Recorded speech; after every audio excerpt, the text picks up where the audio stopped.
Pada kali ini kita akan membahas Allah sebagai sentral kosmos atau kausa prima. Allah sebagai pusat dari seluruh jagat raya atau Allah sebagai kausa prima, penyebab dari segala sebab.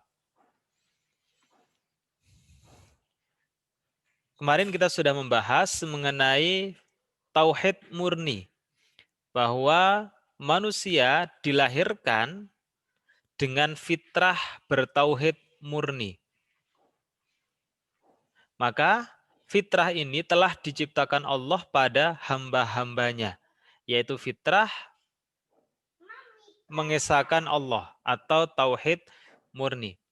Nanti saya akan tunjukkan lagi ayat yang kemarin sudah kita bahas. Kemudian tauhid murni juga merupakan dasar bagi seluruh risalah samawiyah atau ajaran yang berasal dari langit atau dari Tuhan.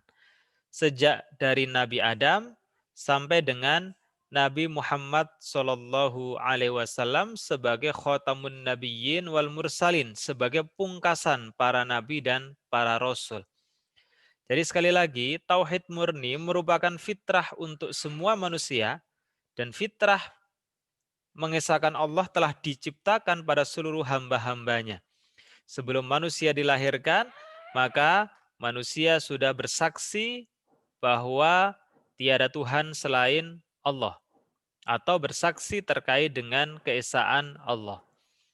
Kemudian tauhid murni juga merupakan dasar bagi seluruh ajaran Tuhan sejak dari Nabi Adam sebagai nabi yang pertama sampai dengan Nabi Muhammad SAW, rasul dan nabi yang terakhir. Jadi ajaran yang dibawa oleh para nabi sama-sama merupakan ajaran tauhid murni atau mengesahkan Allah. Oleh karenanya seperti misalnya ajaran Nabi Isa alaihissalam yang sekarang disimpangi oleh umat manusia dengan trinitas. Itu tentunya bertentangan dengan ajaran yang sebenarnya yang dibawa oleh Nabi Isa alaihissalam. Karena Nabi Isa juga mengajarkan mengenai tauhid murni atau keesaan Tuhan. Nah, tatslits itu biasa diterjemahkan dengan trinitas. Ini Quran Surat Al-A'raf ayat 172 yang kemarin sudah kita bahas. Wa id akhadha rabbuka min bani adama min duhurihim dzurriyyatahum wa ashhadahum ala anfusihim alastu bi rabbikum qalu bala syahidna an taqulu yaumal qiyamati inna kunna an hadza ghafilin. Wa id akhadha rabbuka min bani adama min duhurihim dzurriyyatahum. Dan ingatlah ketika Tuhanmu mengeluarkan keturunan anak-anak Adam dari sulbi mereka, wa ashhadahum ala anfusihim, dan Allah mengambil kesaksian terhadap jiwa mereka seraya berfirman, alastu birabbikum, bukankah aku ini Tuhanmu? Qalu bala syahidna, mereka menjawab, betul, engkau adalah Tuhan kami dan kami menjadi saksi. Antaqulu yaumal qiyamati inna kunna an hadza ghafilin. Kami lakukan yang demikian itu agar di hari kiamat kamu tidak mengatakan sesungguhnya kami Bani Adam adalah orang-orang yang lengah terhadap keesaan Tuhan. Karena keesaan Tuhan merupakan fitrah seluruh umat manusia, maka kelak di hari akhir tidak ada lagi yang beralasan bahwa seseorang lengah atau lalai terhadap keesaan Tuhan. Karena semua manusia terlahir dalam keadaan fitrah, yaitu mengesahkan Allah Subhanahu wa taala. Ini Quran surat Al-A'raf ayat 172. Sekarang kita bagaimana membuktikan kebenaran tauhid itu? Tentunya Al-Quran merupakan kitab yang menjadi pedoman hidup bagi umat yang beragama Islam. Maka untuk sampai kepada kebenaran tauhid tidak hanya mendasarkan kepada Al-Quran dan As-Sunnah, yang itu hanya merupakan kitab yang menjadi pedoman bagi umat manusia yang beragama Islam. Akan tetapi, selain Al-Quran dan As-Sunnah, juga ada hamparan alam semesta raya dan juga akal yang merupakan karunia besar dari Allah Subhanahu wa taala kepada seluruh umat manusia. Al-Quran dan As-Sunnah, alam semesta raya dan akal itu merupakan ayat-ayat Allah atau tanda-tanda kekuasaan Allah. Karena itulah manusia bisa sampai kepada bukti kebenaran tauhid jika manusia tersebut bisa menangkap tanda-tanda kekuasaan Allah atau ayat-ayat Allah yang terdiri atas Al-Quran dan As-Sunnah, alam semesta raya dan akal. Ketika kita mengkaji Al-Quran dan As-Sunnah, memikirkan alam semesta raya, menggunakan akal yang sehat, maka akan sampai kepada bukti kebenaran tauhid.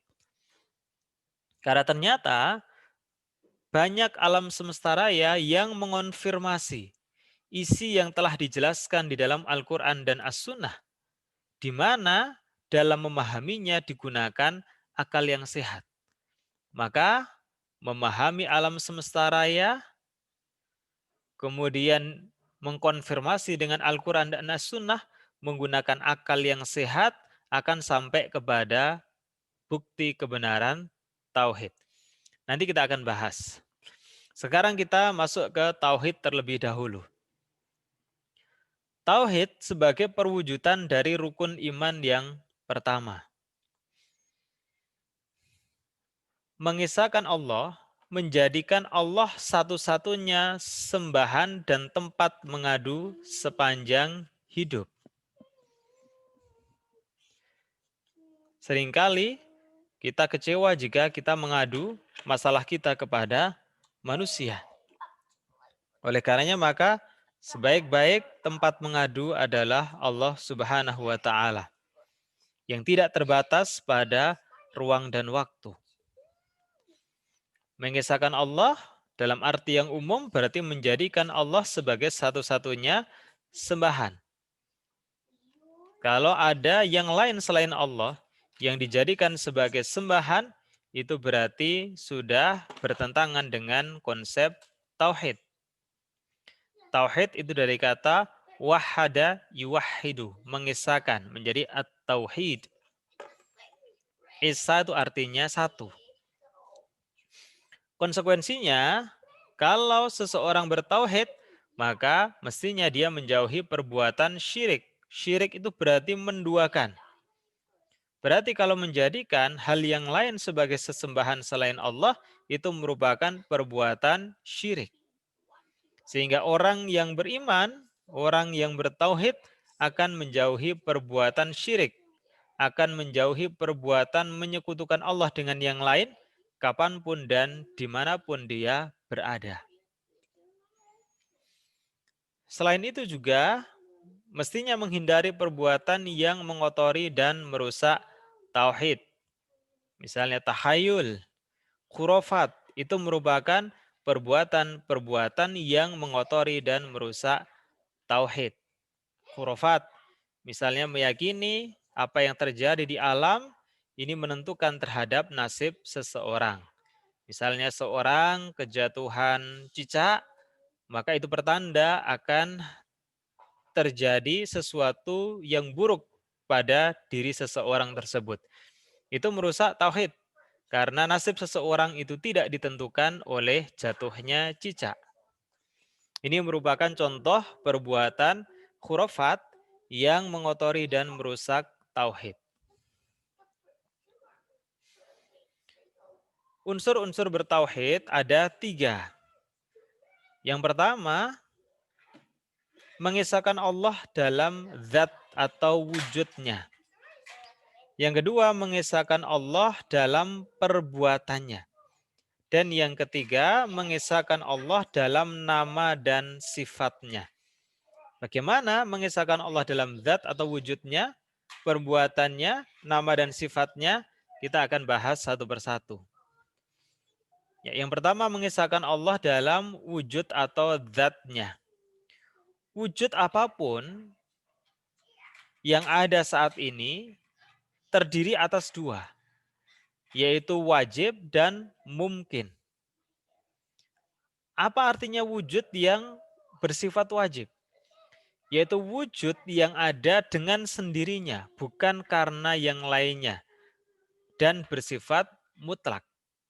Jadi sesuatu itu wujud yang bersifat wajib, manakala sesuatu itu ada dengan sendirinya.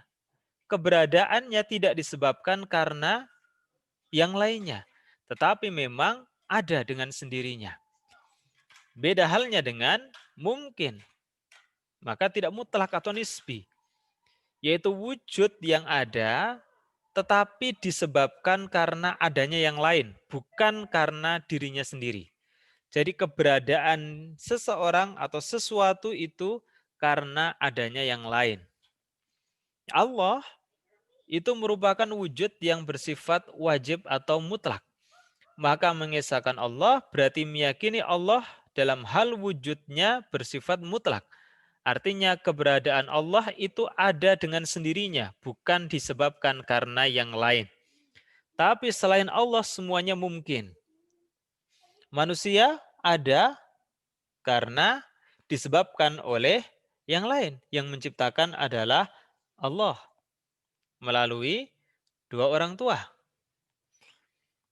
Polpen mungkin keberadaannya tidak ada dengan sendirinya, akan tetapi ada yang membuat. Bumi, pepohonan, lautan, mungkin. Karena keberadaannya bukan ada dengan sendirinya, melainkan ada yang menciptakan, yaitu Allah Subhanahu wa Ta'ala.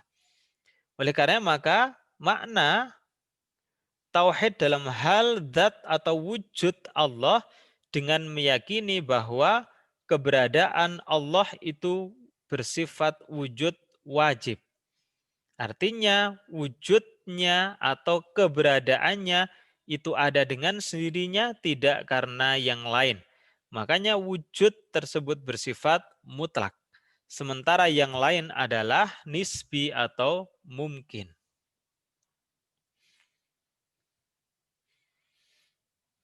Nah, Allah merupakan nama diri. Jadi memang nama dari Tuhan itu Allah.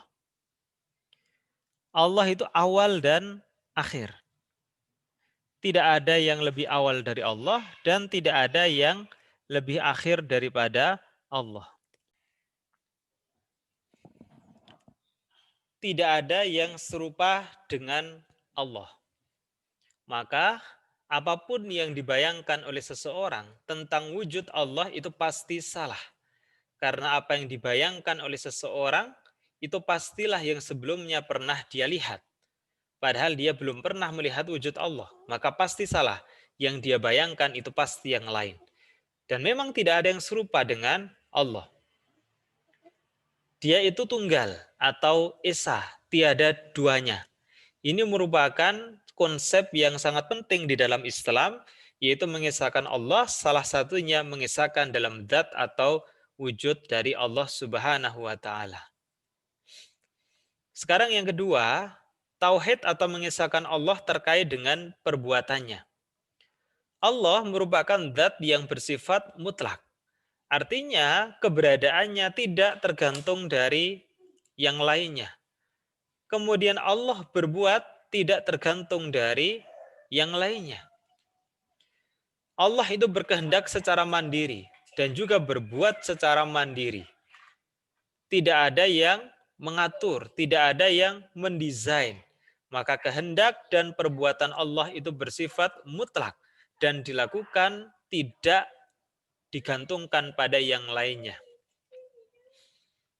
Perbuatan Allah sesuai dengan kehendaknya. Tidak ada yang mengatur. Perbuatannya didasarkan pada maha kasih dan sayangnya. Jadi apapun yang Allah lakukan terhadap hamba-hambanya, dasarnya adalah Ar-Rahman Ar-Rahim. Dasarnya adalah maha kasih sayang Allah kepada hamba-hambanya. Maka ketika disebut Ar-Rahman, maha pengasih, maka itu untuk semua hamba-hambanya. Baik hamba-hambanya yang beriman ataupun yang tidak beriman, maka Allah tetap kasih. Tetap kasih rezeki, tetap kasih jodoh, tetap kasih anak, dan seterusnya. Tetapi kalau Ar-Rahim, maha sayangnya Allah itu hanya diberikan kepada orang-orang yang beriman. Jadi apapun, sekalipun seorang yang beriman merasa bahwa apa yang menimpanya itu merupakan suatu penderitaan, tapi yang Allah kasih itu tetap didasarkan pada sayangnya. Semuanya itu ada hikmahnya. Bisa jadi sedang diuji agar dia menjadi pribadi yang kuat, dan agar ke depan ketika menjumpai masalah yang lebih berat, maka dia dapat menghadapinya dengan baik. Tapi kalau orang hidup jarang sekali dia berhadapan dengan masalah, maka sekali mendapatkan masalah bisa berujung kepada frustasi atau stres. Oleh karenanya maka apapun yang diberikan oleh Allah itu pasti ada hikmahnya. Allah menguji itu karena sayangnya Allah kepada hambanya. Allah memberikan keberkahan, memberikan rezeki itu pun juga karena sayang Allah kepada hamba-hambanya. Oleh karenanya maka tidak boleh bersuudon atau berprasangka buruk kepada Allah. Karena sebagai orang yang beriman kita mesti meyakini bahwa segala perbuatan Allah dilakukan karena maha kasih dan sayangnya kepada hamba-hambanya. Kemudian yang terakhir adalah mengisahkan Allah dalam nama dan sifat Allah. Nama-nama Allah biasa dikenal dengan Asmaul Husna. Al-asma itu merupakan ismul jam'i atau merupakan plural voice atau bentuk jamak dari kata ismun yang artinya nama. Al-husna itu artinya indah atau baik. Maka asmaul husna biasa diterjemahkan dengan nama-nama indah atau baik bagi Allah. Ada juga yang menyebut dengan asmaul a'dham. A'dham itu dari kata azim yang artinya agung. Asmaul a'dham berarti nama-nama agung bagi Allah.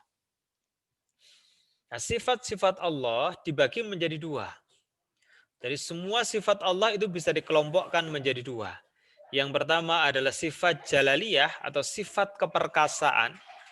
Misalnya aziz, maha perkasa. Kemudian misalnya yang jamaliyah atau sifat yang indah itu ar-Rahman, ar-Rahim. Itu merupakan bagian dari sifat jamaliyah Allah. Maka biasanya jalaliyah ini diterjemahkan dengan maskulin dan jamaliyah ini diterjemahkan dengan feminim. Maskulin, feminim itu tidak terkait dengan jenis kelamin tetapi sifat. Pada diri seorang laki-laki juga ada jamaliyah. Sifat feminimnya, kalau enggak berbahaya. Pada perempuan juga ada sifat jalaliyah, sifat maskulinnya. Meskipun biasanya kalau laki-laki lebih dominan pada sifat-sifat keperkasaan, kalau perempuan lebih dominan pada sifat-sifat keindahan atau jamaliyah. Maka seorang anak akan dididik oleh orang tuanya, di mana bapaknya dominan untuk mendidik mengenai sifat-sifat jalaliyah, keperkasaan, kemandirian, ketangguhan, dan seterusnya. Sementara seorang ibu lebih dominan untuk mendidik sifat-sifat jamaliyahnya, keindahan. Bagaimana kelembutan, kasih, sayang, dan seterusnya. Itu sifat-sifat Allah. Yang sifat-sifat Allah itu juga diturunkan kepada hamba-hambanya, diturunkan kepada umat manusia. Kalau Allah Maha Perkasa, manusia juga memiliki sifat keperkasaan. Allah Maha Pengasih, manusia juga punya sifat pengasih. Allah Maha Penyayang, manusia juga punya sifat penyayang. Sifat-sifat wajib bagi Allah yang sudah sangat maklum atau diketahui oleh umat Islam seperti wujud atau ada, qidam artinya yang awal, yang pertama, baqa kekal, sami' mendengar, basir melihat, mukhalafah lil hawadits berbeda dari makhluk-makhluknya, qiyamuhu binafsih jadi mandiri, atau berdiri tanpa ditopang oleh yang lain, dan lain-lain. Ini sifat-sifat wajib bagi Allah yang harus kita imani. Kita harus mengimani kalau Allah itu Ar-Razzaq, Allah itu Maha Pemberi rezeki. Bukan hanya mengimani, tapi iman itu harus mewujud dalam sikap dan perilaku kita. Di mana ketika kita mencari rezeki, kita tidak boleh melupakan Allah. Kenapa demikian? Karena Ar-Razzaq, Allah itu adalah Maha Pemberi rezeki. Maka dalam kita mencari rezeki, tidak bisa kita lepaskan dari Allah. Maka berangkat dengan menyebut asma Allah, Bismillahirrahmanirrahim. Kita terus ingat Allah. Kalau kita ingat Allah mencari rezeki, tidak akan melakukan hal-hal yang menyimpang. Tidak akan korupsi, tidak akan mencuri, tidak akan menipu, dan seterusnya. Kenapa? Karena ketika mencari rezeki selalu mengingat Allah. Mengucapkan Bismillahirrahmanirrahim dengan menyebut nama Allah yang Maha Pengasih lagi Maha Penyayang. Ditanamkan dalam hati kita sehingga dihindarkan dari mencari rezeki dengan jalan-jalan yang buruk atau dilarang oleh agama. Yang perlu diperhatikan, jangan memberi nama selain dari Quran dan Sunnah. Nama yang dinisbatkan kepada Allah itu harus sebagaimana yang diajarkan oleh Al-Quran dan As-Sunnah. Menyebut Allah dengan Asma'ul Husna itu berarti sesuai dengan yang diajarkan oleh Al-Quran dan As-Sunnah. Selain itu maka tidak boleh. Jangan menyamakan, memiripkan dengan nama dan sifat makhluk. Mukhalafah lil hawadith. Karena Allah itu berbeda dari makhluk. Maka jangan memiripkan dengan nama atau sifat makhluk. Tidak mempertanyakan bagaimananya atau kaifiatnya. Bagaimana wujud Allah, bagaimana Allah itu duduknya, apakah Allah itu juga berdiri, dan seterusnya. Itu tidak boleh. Kenapa demikian? Karena pasti yang kita bayangkan itu salah. Karena akal kita tidak akan menjangkau, tidak akan mampu menjangkau bagaimana atau kaifiat Allah Subhanahu wa taala. Maka ketika manusia memikirkan tentang kaifiat Allah, segera dihapus dari pikiran kita. Tapi untuk tidak memikirkan barangkali susah. Karena tabiat manusia itu memang selalu ingin tahu. Manusia itu selalu berpikir. Tetapi kalau sudah sampai kepada berpikir kaifiat, maka harus segera dihilangkan. Kenapa? Karena pasti akan salah. Kenapa salah? Karena akal kita tidak akan menjangkau bagaimana atau kaifiat Allah Subhanahu wa taala. Karena Allah terlalu agung bagi umat manusia.